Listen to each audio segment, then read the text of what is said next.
Hello and welcome. आप सभी लोगों का बहुत बहुत स्वागत। My name is Vijay. Video के सेकंड लेक्चर सीरीज में आपका बहुत बहुत स्वागत है। इलेक्शन एंड रिप्रेजेंटेटिव वाला पार्ट हम पढ़ रहे हैं। वीडियो के पहली लेक्चर सीरीज के अंदर हमने काफ़ी कुछ कवर करने की कोशिश करी थी एंड आई होप आप सभी लोगों ने वो पार्ट ज़रूर देखा होगा। आप ईपी फैमिली पर नहीं जुड़े हैं टेलीग्राम अकाउंट पर तो ज़रूर नोट्स के लिए जुड़िएगा। आप इंस्टाग्राम चलाते हैं तो आप हमारे साथ इंस्टाग्राम पे भी जुड़ सकते हैं, जिसमें हम बच्चों के साथ लाइव सेशन बातें करते हैं वगैरह वगैरह। अपडेट के लिए भी आप वहाँ पे जुड़ सकते हैं। दोस्तों, हमारे चैप्टर के अंदर हमने जो पहला पार्ट पढ़ा था वो हमने पढ़ा था FPTP सिस्टम, फर्स्ट पास्ट दी पोस्ट। इसका हिंदी में मतलब होता है सामुदायिक वोट पाने वाले की जीत।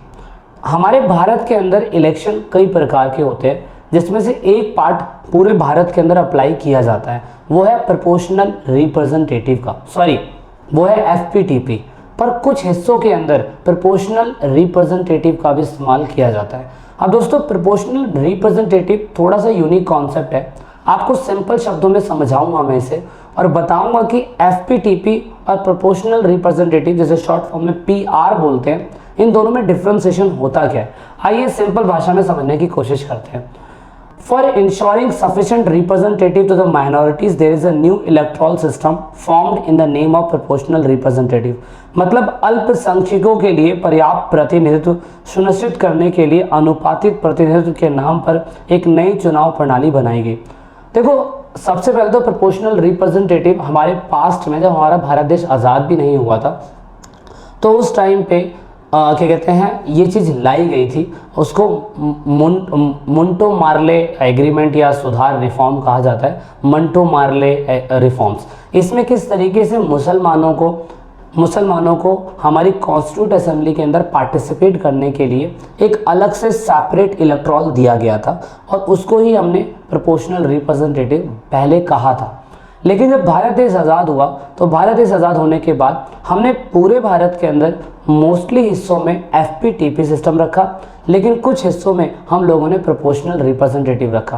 क्योंकि कुछ ऐसी सीटें होती है, कुछ ऐसे इलेक्शंस होते हैं, कुछ ऐसी जगहें होती हैं जहाँ पर हम सभी लोगों का भागीदारी नहीं ले सकते हैं, तो वहाँ पे हम लोगों ने प्रोपोर्शनल रिप्रेजेंटेटिव का सिस्टम बनाए रखा है। अब प्रोपोर्शनल रिप्रेजेंटेटिव और आपका क्या कहते हैं FPTP में डिफरेंट क्या है, उसे हम आगे बढ़ते हैं और चलते हैं, पढ़ते हैं। सबसे पहले तो आपको बता दूं कि प्रोपोर्शनल रिप्रेजेंटेटिव को शॉर्ट फॉर्म में कोशिश करें तो कुछ ऐसा होता है। देखिए, हमारे भारत के अंदर सिस्टम में कुछ ऐसा बदलाव है, जैसे कि FPTP के अंदर FPTP, इसमें अगर आप डिफ्रेंसिएशन देखें तो मैं बोल देता हूँ A, B, C और D। ये 4 कैंडिडेट किसी एक प्लेस पे इलेक्शन के लिए खड़े हुए हैं। एक बंदे को 37% सीट मिलती है, एक बंदे को 23% सीट मिलती है। मैं एग्जांपल ले रहा हूँ, एक बंदे को 32% सीट मिलती है, एक बंदे को 15% सीट मिलती है। FPTP सिस्टम के अकॉर्डिंग तो ये बोला जाता है कि कहीं ना कहीं FPTP सिस्टम के अंदर जिसको सबसे ज़्यादा सीटें मिली है वो बंदा विन हो जाएगा, वो बंदा जीत जाएगा, और ये तीनों के तीनों बंदे हार जाएंगे और तीनों के तीनों बंदों के जो लोगों ने वोट डाले थे, इन लोगों को उनके सारे के सारे वोट क्या हो जाएंगे, खराब हो जाएंगे। तो ये था FPTP सिस्टम के अंदर। लेकिन दोस्तों, PR सिस्टम के अंदर ये नहीं होता है। PR सिस्टम के अंदर कुछ ऐसा सिस्टम करा जाता है कि A, B, C, D, ये क्या होता है, मान लीजिए कि A बंदे ने 37%, B बंदे ने 13%, C बंदे ने 15% और D बंदे ने 25% वोटों की जो भी क्या कहते हैं कोटा है वो प्राप्त करा है। PR सिस्टम के अंदर ये करा जाता है कि जिस बंदे को जितनी परसेंटेज सीट मिली है उस पार्टी के उतने ही कैंडिडेट को लोकसभा या राज्यसभा के अंदर सीटें दी जाएगी।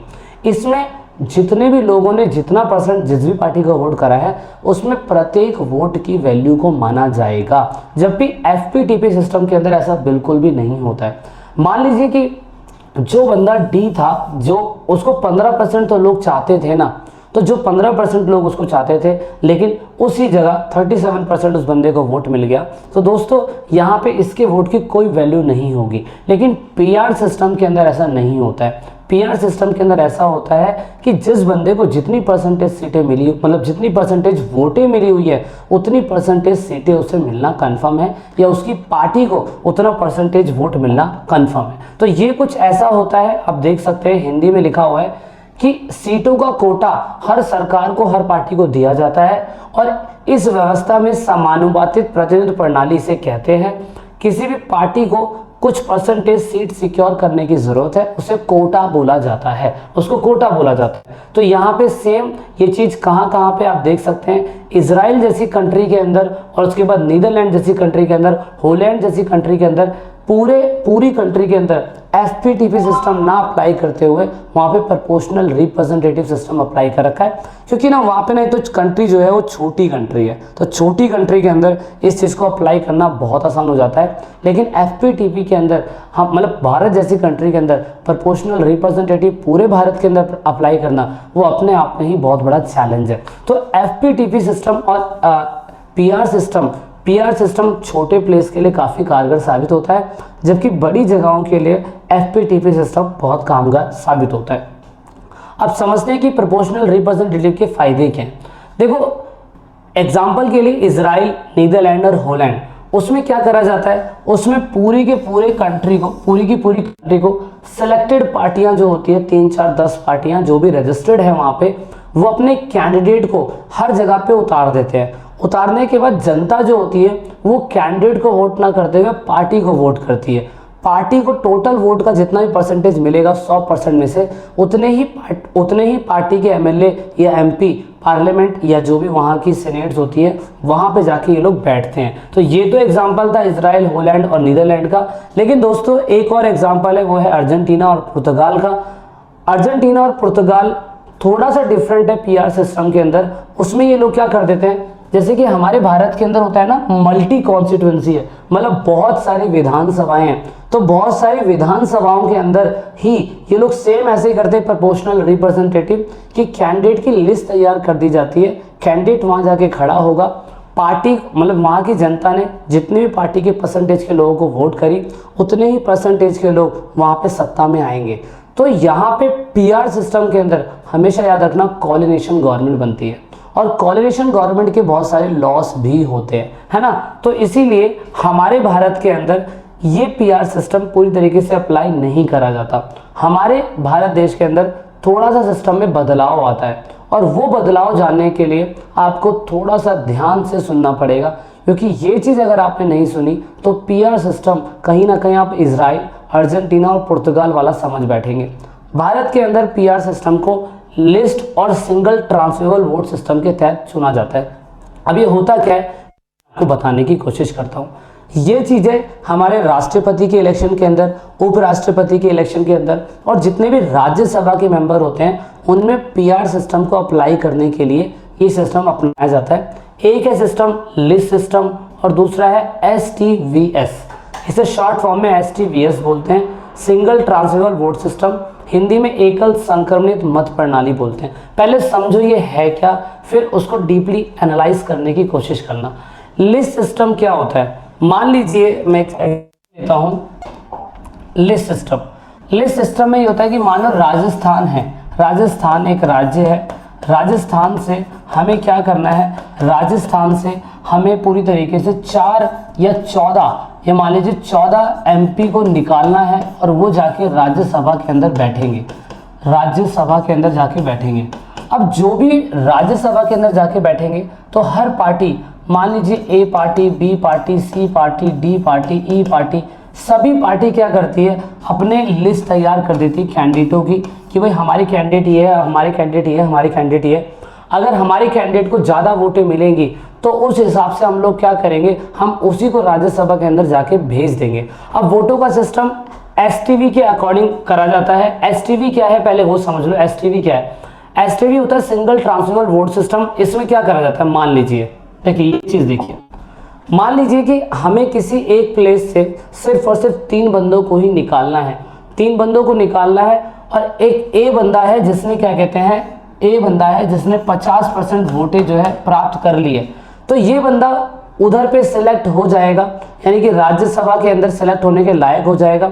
दूसरे बंदे को वोट नहीं मिल पा रही है तो STV के अंदर मान लीजिए इसको 13% वोट मिली है, इसको 15% मिली है, इसको 25% वोट मिली है, तो यहाँ पे क्या होगा कि D नाम के बंदे को 50 से छोटा D नाम के बंदे को वोट मिली, यानी कि लोग इसको ज़्यादा चाहते हैं। मतलब लोगों ने क्या करा, पीआर सिस्टम के अंदर एक लिस्ट जो होती है, लोग अपने क्या कहते हैं उसके हिसाब से, सुपरसिटी के हिसाब से चुन लेते हैं। ऑप्शन दिए जाते हैं कि पहले आपकी प्योरिटी कौन सी होगी, फिर दूसरी कौन सी होगी, तीसरी कौन सी होगी, चौथी कौन सी होगी, पांचवी कौन सी होगी।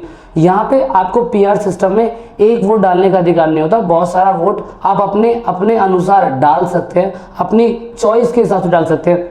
कि मेरे हिसाब से राज्यसभा का मेंबर अगर कहीं 5 बंदे खड़े हुए हैं तो मेरे हिसाब से पहला ये होना चाहिए, दूसरा ये होना चाहिए, तीसरा ये होना चाहिए, चौथा ये, पांचवा ये, ऐसे सभी लोग वोट डालते चले जाएंगे। अब जब सभी लोग वोट डालते चले जाएंगे तो जिस बंदे को सबसे ज़्यादा सीटें मतलब परसेंटेज ऑफ वोट मिल गई है एमपी और एमएलए के द्वारा, तो उस बंदे को उठा के राज्यसभा के अंदर भेज दिया जाता है। लेकिन एक बंदे की सीट सिक्योर होनी ज़रूरी जब होती है जब उसको 50% वोट जो है मिल जाती है, वो बंदा सिक्योर हो गया। लेकिन मान लो कि दूसरा बंदा सिक्योर नहीं हुआ, तो सिंगल ट्रांसफर वोट सिस्टम का मतलब होता है कि जिसको सबसे कम सीटें मिली है उसकी वोट उसको ट्रांसफर हो जाएगी। तो इससे क्या होगा, इससे ए नाम का बंदा सेलेक्ट हो गया, डी नाम का बंदा सेलेक्ट हो गया और फिर फाइनली सी नाम का बंदा सेलेक्ट हो जाएगा और बी नाम का बंदा रहेगा ही नहीं। तो इसमें क्या होता है, वोट जो है ट्रांसफर कर दिए जाते हैं जिस बंदे को ज़्यादा ज़रूरत होती है, ऐसे करके। तो ये है सिस्टम और ये single transfer vote system. Thomas Hare ने इसके बारे में बताया था कि सिस्टम कैसे काम करता है। जहाँ पे भी राज्यसभा के मेंबरों को अपॉइंट करवाना होता है या राष्ट्रपति के मेंबर को अपॉइंट करवाना होता है, वहाँ पे मल्टी पार्टी मतलब वहाँ पे एसटीवी या लिस्ट सिस्टम को अप्लाई करा जाता है। इसमें वोटों का हस्तांतरण होता है, जैसे कि मैंने बताया कि मान लो डी नाम के बंदे को 50% से ज़्यादा वोट मिल गई तो वो सिक्योर हो गया, लेकिन बी नाम के बंदे को 49% वोट मिली है तो उसको सबसे लास्ट वाले बंदे की वोट ट्रांसफर कर दी जाएगी, क्योंकि वो कैंडिडेट जो है वो जीत ही नहीं रहा है। तो इस तरीके से हमारे भारत के अंदर इस सिस्टम को एक इफेक्टिव सिस्टम बोला जाता है। और वो कोटा सिस्टम जो होता है, जिस बंदे को लाना होता है, उसको कुछ ऐसे देखा जाता है। कोटा सिस्टम, अब इसके लिए डीपली और एनालाइज करना पड़ेगा हमें। इस कोटा सिस्टम का फॉर्मूला है कि मान लीजिए कि राजस्थान का मैंने एग्जांपल दिया, वहाँ पे 400 एमपी हैं और 4 वहाँ पे क्या कहते हैं राज्यसभा के मेंबर निकालने हैं, क्योंकि हर 2 साल के अंदर निकाले जाते हैं। तो उसका फॉर्मूला कुछ ऐसा बनेगा और एक बंदे को कम से कम 41 वोटें तो कंपलसरी है कि उसको मिलनी चाहिए। तो कुछ ऐसा सिस्टम बनता है। हमारे इंडिया के अंदर मैंने बताया कि राज्यसभा के इलेक्शन के अंदर एसटीवी सिस्टम जो है वो फॉलो करा जाता है। हर स्टेट की अपनी खुद की सीटें होती हैं और प्रोपोर्शनल रिप्रेजेंटेटिव के हिसाब से वो चुना जाता है। वहाँ के एमएलए और एमपी जो है अपने प्रेफरेंस के हिसाब से वोटर को वोट डाल देते हैं। जैसे मैंने अभी बताया कि हम लोग प्रेफरेंस देते हैं कि मान लो कैंडिडेट चुने जाने हैं, हमने 5 की लिस्ट बना दी, 5 तो हर एमपी एमएलए आएगा अपनी चॉइस के हिसाब से वोट डालेगा कि पहला ये, दूसरा ये, तीसरा ये, चौथा ये। जिस बंदे को सबसे ज़्यादा सीटें मिल गई तो वो बंदा अपना राज्यसभा का मेंबर बन जाएगा। तो ये कुछ ऐसा सिस्टम है। मेन बात ये है कि कैंडिडेट को मिनिमम कोटा तो मिलना ज़रूरी है, जब भी वो बंदा क्या कहते हैं राज्यसभा के अंदर जा पाएगा। तो एफपीटीपी सिस्टम के अंदर और क्या कहते हैं आपका पीआर सिस्टम के अंदर बहुत डिफ्रेंसिएशन है, ये याद रखना। ये जो पीआर सिस्टम है ये थोड़ा सा कॉम्प्लिकेशन है, जनता को इसलिए समझ में नहीं आता है। इसलिए बड़े क्षेत्रों के लिए, इंडिया जैसे क्षेत्रों के लिए जो एफपीटीपी सिस्टम है बहुत अच्छा है और ये हमारे इंडिया में लोगों को बहुत अच्छी कंडीशन में अप्लाई होने के लिए बहुत आसान है, ठीक है ना। This system coordinate the different section of the society, ये समाज में विभिन्न वर्गों को साथ समन्वय में बैठाता है। अभी एफपीटीपी और पीआर सिस्टम के अंदर अंतर है, आप ये ज़रूर पढ़ लीजिएगा क्योंकि ये क्वेश्चन जो है पेपर में आने के पूरे चांस होते हैं। जब तक आपको चीज़ें क्लियर नहीं होगी कि एफपीटीपी क्या है और पीआर सिस्टम क्या है, तब तक आप क्वेश्चंस को रटेंगे। लेकिन आपको बिल्कुल क्लिस्टर क्लियर होना चाहिए कि जो इजराइल और अर्जेंटीना के अंदर पीआर सिस्टम अप्लाई करा जाता है वो सेम चीज़ हमारी कंट्री के अंदर अप्लाई नहीं करा जाता है। हमने उसमें थोड़ा सा चेंज करा है। हम एक लिस्ट तैयार करते हैं, फिर लोग वोट डालते हैं।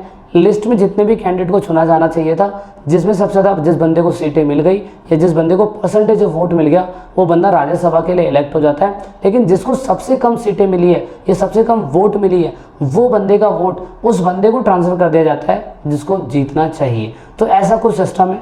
आई होप आपको थोड़ा बहुत चीज़ें क्लियर हुई होगी पीआर सिस्टम के बारे में और एफपीटीपी के बारे में। सेकेंड पार्ट था वीडियो का। वीडियो के अगले पार्ट में जल्दी मिलेंगे। जब तक के लिए जय हिंद, जय भारत। ईपी फैमिली के साथ नहीं